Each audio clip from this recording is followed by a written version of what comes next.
ভারতের রাজস্থান রাজ্যের চিতোরগড়ের ফল ব্যবসায়ী কানাইলাল খাটিক বর্তমানে 3.5 কেজি সোনার গয়না পরেন।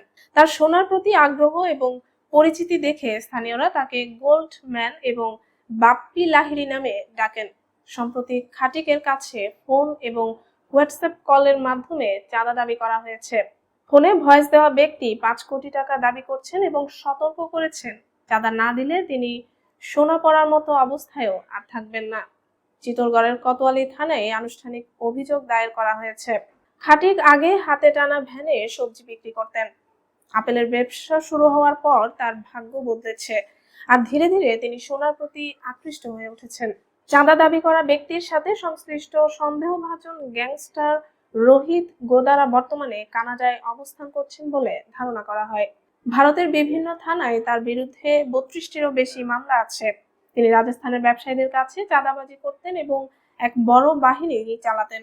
গোদারা পাঞ্জাবের চাঞ্চল্যকর হত্যাকাণ্ডেও জড়িত সন্দেহভাজন।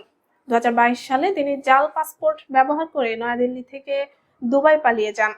তার বিরুদ্ধে ইন্টারপোল রেড নোটিশ জারি করা আছে। বর্তমানে পুলিশ বিষয়টি অনুসন্ধান করছে এবং খাটিকের নিরাপত্তার ব্যবস্থাও নেওয়া হয়েছে।